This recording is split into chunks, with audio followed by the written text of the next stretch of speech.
conscious. Just hold No, on. I don't think I can do it. Boy, you could just tell about the apron and the pocket, because I didn't get that too straight. Well, I don't Pay no know. attention to it. Just put it out on the chair and forget it's there.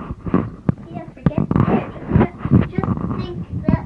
Well, I say that she always wore a black dress, and she wore a long white apron with lace on the bottom, and then she used to embroider maple leaves, always done in red.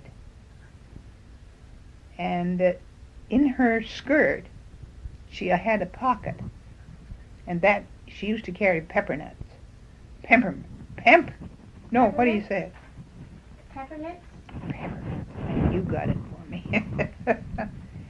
And so when we wanted one, she had to lift up the big apron, get her hand in her pocket, and give us the white peppermints.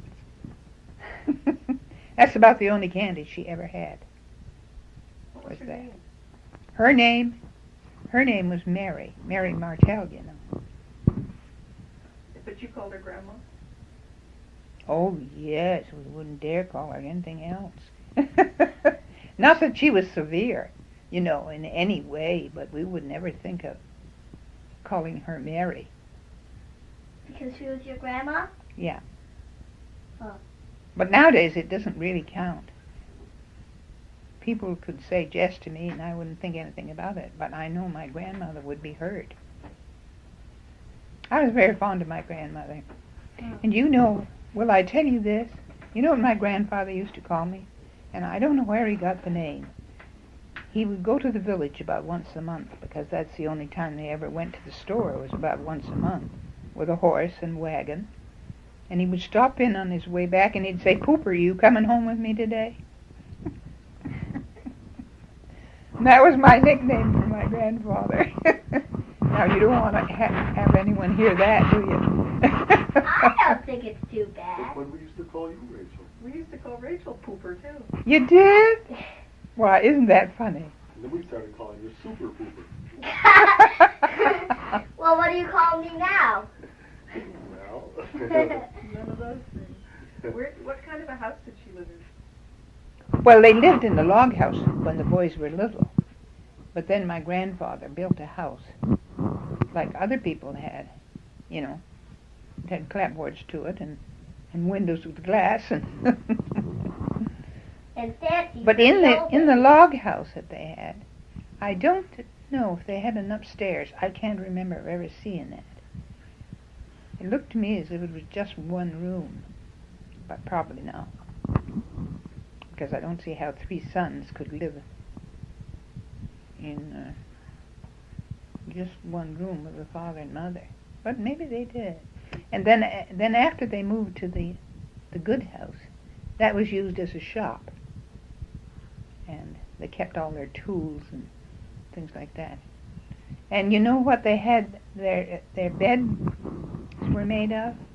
What? Well, they had this big cloth thing, and they'd fill it with straw. A straw tick? That's the straw tick. Where'd you ever hear about that? In some of your books? Yeah. I can't tell her anything. Well, I slept on those. And they had a slit down through the middle of them, and buttons and buttonholes, so the straw wouldn't get out. But on top of that, then, they'd have a feather bed. And you'd have to get a chair most of the time to get into my grandmother's beds. They were so high up.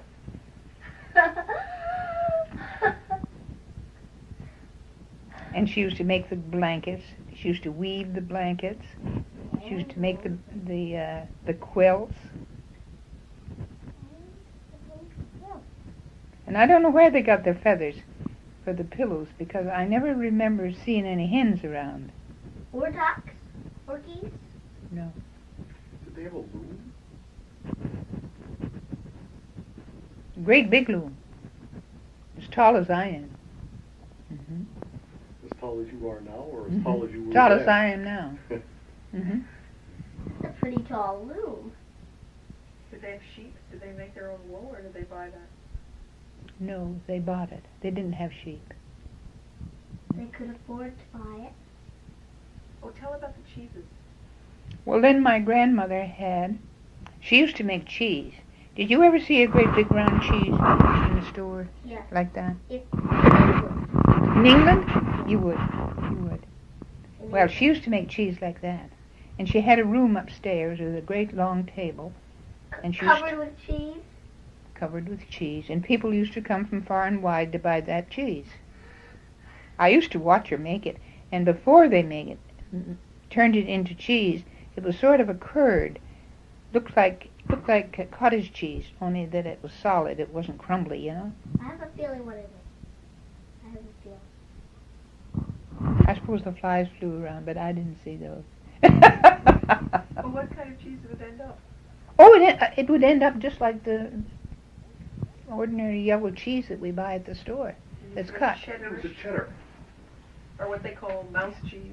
Yeah, if you want to call it that, yeah. And then she would make some with caraway seed in it. But I never remember my grandfather. I don't think my grandfather took care of the garden. I'm sure my grandmother did. He used to help in the haying time. But that's about all. Did they have animals? Did he take care of He animals? had cows because they had, Right, cheese. yes, for the cheese. Tell about something when you were a nurse. Oh, those tales shouldn't be told to little girls. Oh. Mother tell you some of them? Which ones did she tell you about? The horse? You tell.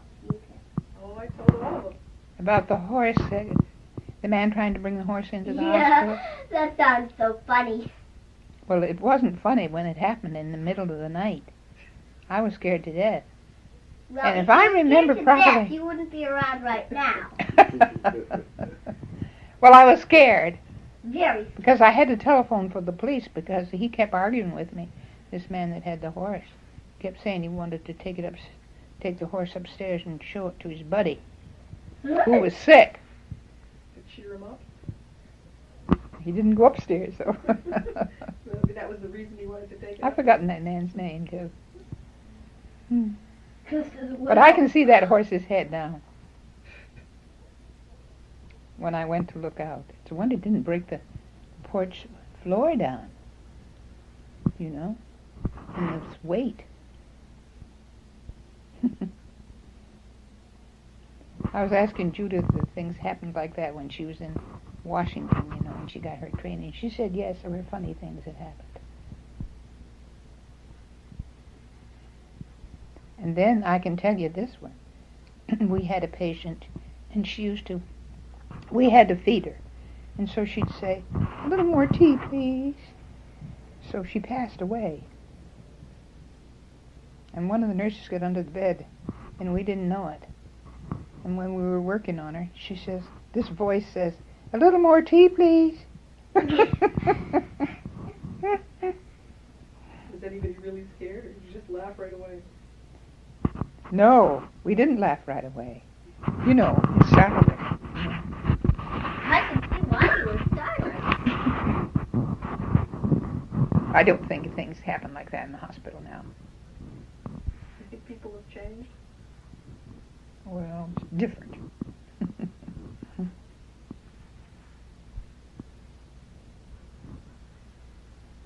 I can't think of anything else that little girls would enjoy. Censorship. What have you got there in your hand, honey? Like, Oh. The cheeses must have been in the new house if there was no upstairs to the log house. No, it was in the new house. Now, I don't know if she made cheese in that other log house or not. I don't see how she could unless she had a separate room off somewhere, a shed, you know, sort of thing like that. And you said of all your sisters, you were the one who used to visit her most? Well, I seem to. I don't remember Babby going. But I do my younger sisters going. Remember. But when she moved to Angus and lived down the street from us, I used to be there a lot because I was crazy about her donuts, for one thing. crazy about something? I used to stay overnight too because I got a kick.